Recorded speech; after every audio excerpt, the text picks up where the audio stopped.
Rivals Radio. Welcome back to Rivals Radio for another deep dive.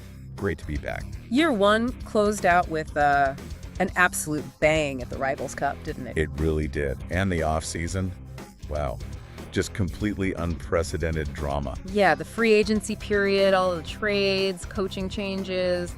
It's been, well, a lot to track. A total whirlwind, you're right. Yeah. Coaching carousel was spinning like crazy. Free agency was off the charts. And today, we're really digging into one of the biggest stories, the Year 2 draft.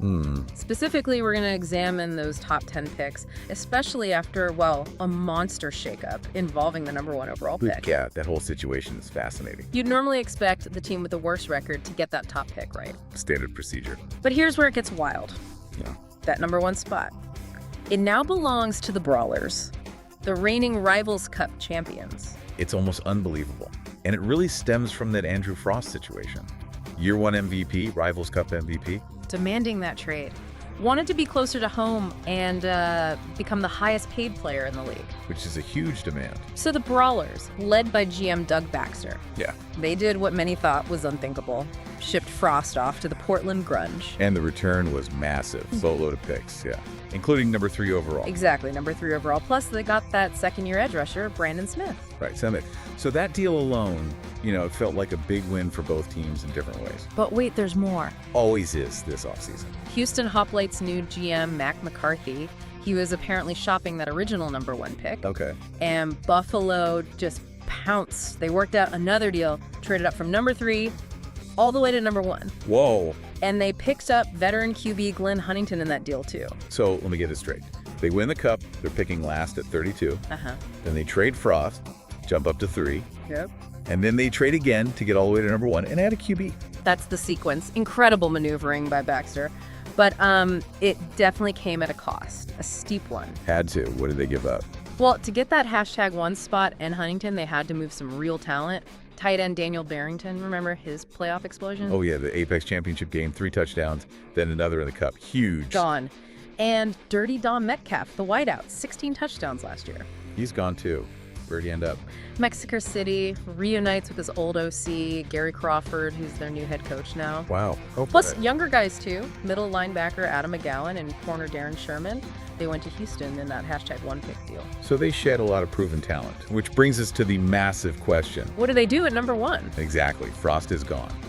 They brought in Huntington, a veteran QB, but are they taking another QB at 1?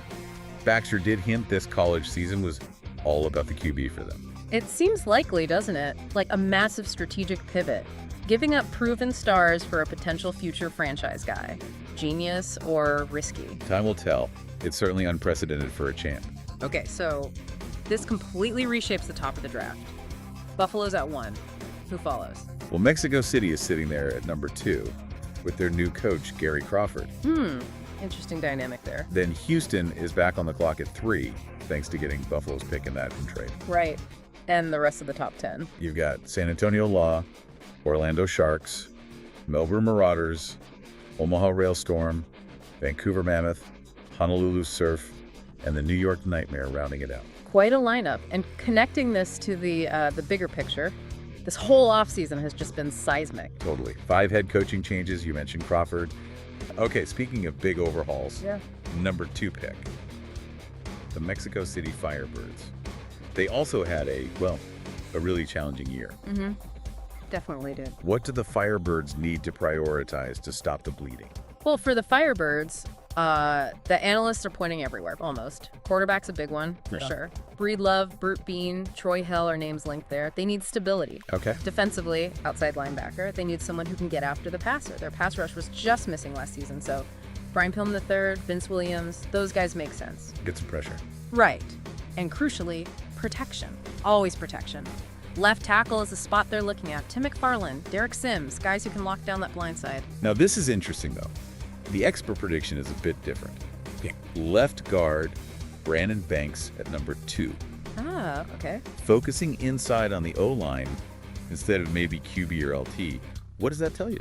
It tells me they might be shifting philosophy. Maybe towards a power running game. Build from the inside out. Exactly. Drafting a top guard like Banks isn't just about pass pro. It's about creating running lanes, establishing dominance up front, something they lacked. Right. It gives stability for whoever plays QB, whether it's someone later next year or even takes pressure off who they have now, it says. We want to run the ball and control the line. That's a clear identity statement. Okay, moving on. Number 3. The Houston Hoplites. What really jumps out to you about this pick? If you connect it to the bigger picture, the Hoplites are feeling immense pressure. They're one of 5 teams that fired their coach after year 1. 5. Wow, that's a lot. Signals sky-high expectations, doesn't it? Totally. And their new head coach, he's described as a QB guru, which, immediately makes you think. Quarterback at number 3. Has to be right. Well, that's where it gets really interesting. Because despite having that QB guru calling the shots, the source we're looking at suggests they might actually lean away from taking a quarterback there. Really? With a QB guru, why would they do that? Because, and this is key, it's apparently an incredible class of quarterbacks this year. Okay, so the thinking is they can wait. Sort of. The idea is they could potentially still land their guy, their future signal caller, maybe later in the first round. Using that pick 32, maybe? The one they got from the Brawlers? Exactly. It's a gamble, for sure. But think about it. Secure a blue chip player at another position and still get your QB project later on. Intriguing. So, okay, if not a quarterback at 3, then who? What's the strategy? Well, this is where the source gets specific. It talks about building from the lines out. Ah, the trenches. Old school. I like it. Yeah, foundational stuff. Dominate up front, control the game physically first, especially in a new league trying to establish identities. Makes sense. So who are we talking about? Which prospects fit that mold? On the defensive side, the edge rushers, you've got names like Josh Cook and Douglas Carter, described as Southern boys who know how to get after the quarterback. High energy guys. Okay, disruptive players. Yeah. Or they could go the other way. Right, Yeah. protect the future QB they plan on getting. Exactly. Offensive line, names like Brandon Banks, Rashad Cannon are mentioned. Big potential there. But wasn't there one name the source really highlighted? For the O-line. Yes, absolutely. Tim McFarland, offensive tackle. The analysis strongly suggests that if McFarland is still on the board when Houston picks at 3, he could very well be the guy. McFarland. Okay, so that decision, it's not just about talent, is it? It's about identity. Precisely. It's about shaping what this team is going forward. Are they aiming for that immediate splash, or are they building something, more physical, more foundational for the long haul in this new league? Now, number 4, the San Antonio Law. They're ready to lay down the law with this pick after their tough season. What are the immediate needs there? For the Law, top needs identified by analysts really start on the defensive line. They need help there urgently. Yeah, their defense was porous. That's one way to put it, especially the pass rush. So defensive end is a huge priority. Josh Cook, Douglas Carter, those are the guys they need to look at. The game wrecker. Exactly. Someone who doesn't just get sacks, but disrupts everything. Forces bad throws, pressures the QB off his spot, takes heat off the secondary. Makes sense. What else? On offense, left guard is a spot. Brandon Banks, Rodney Hargrove are possibilities to get more consistency there. And in the secondary, strong safety. Jimmy Hayford or Ryan Means could help shore up that back end. And the experts are calling it Josh Cook. Oh, Defensive end with the 4th pick. makes a lot of sense. Addressing that gaping hole right on the D-line. Bringing in a playmaker. That's a potential huge upgrade. It really is. Cook could bring that immediate impact. He's the kind of player who can change the whole dynamic of a defense, force turnovers, collapse the pocket. Odor fans are hoping he's the guy to stop offenses cold. That's the bet. Build for the future, starting right there. Okay, that wraps the very top picks. But the rebuilding doesn't stop there.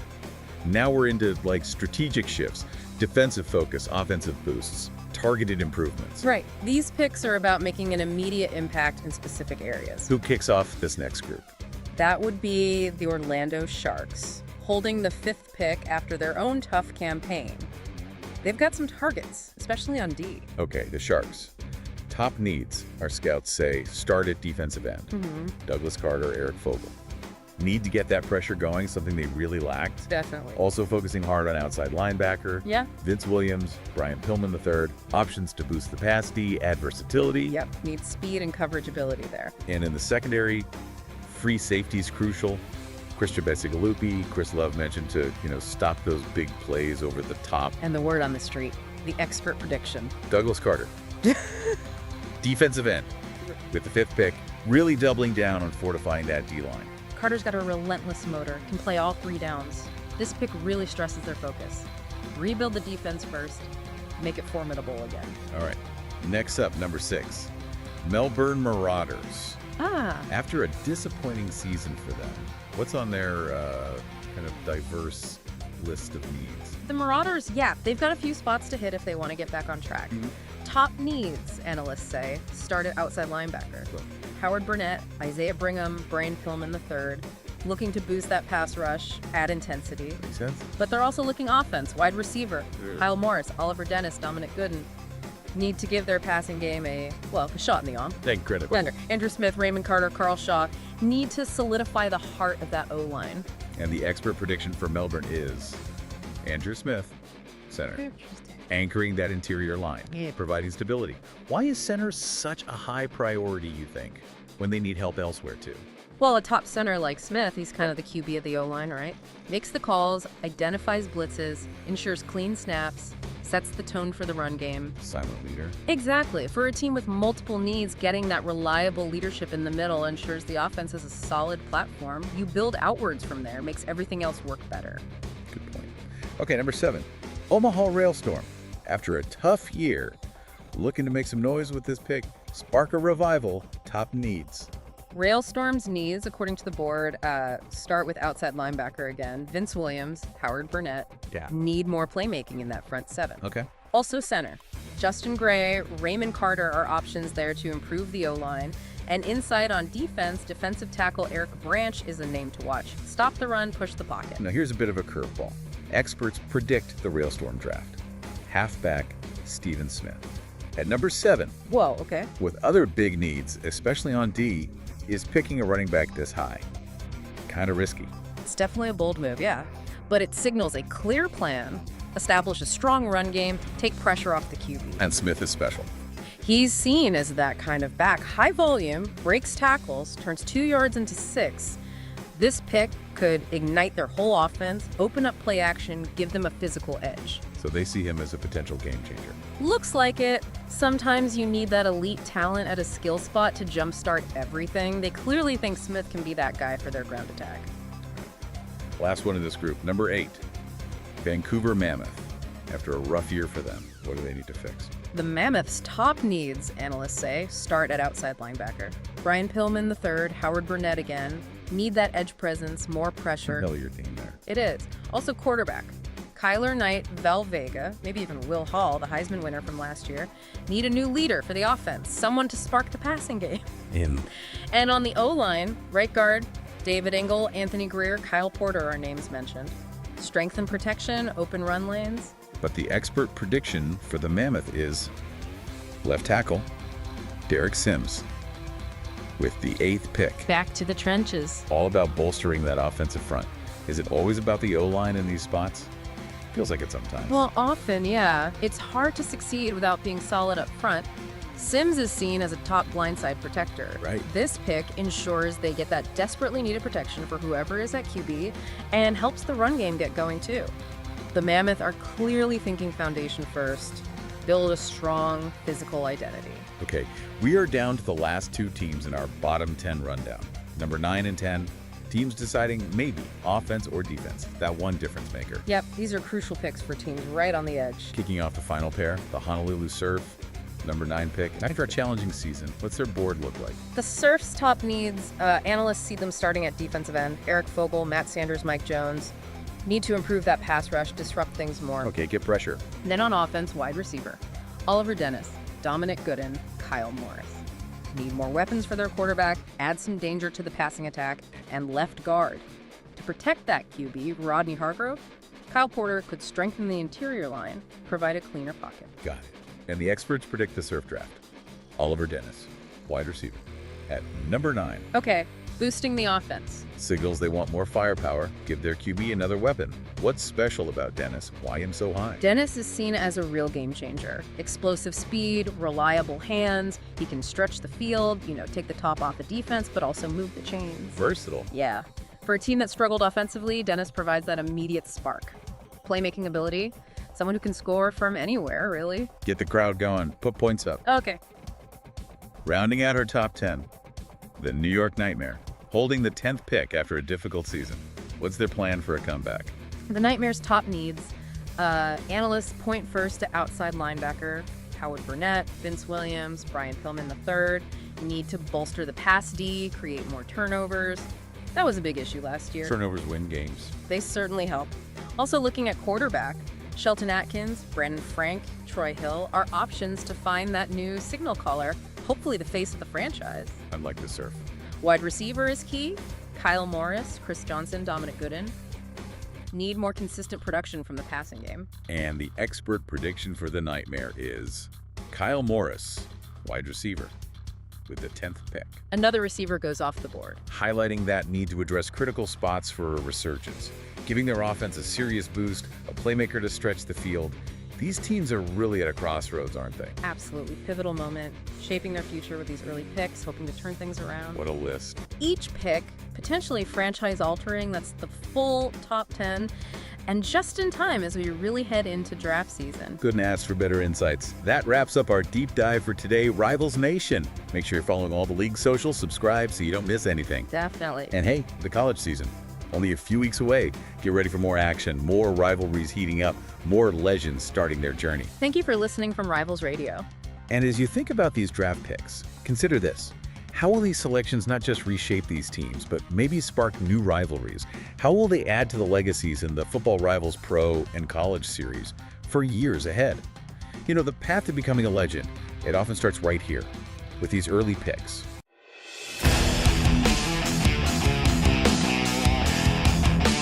It's Rivals Radio.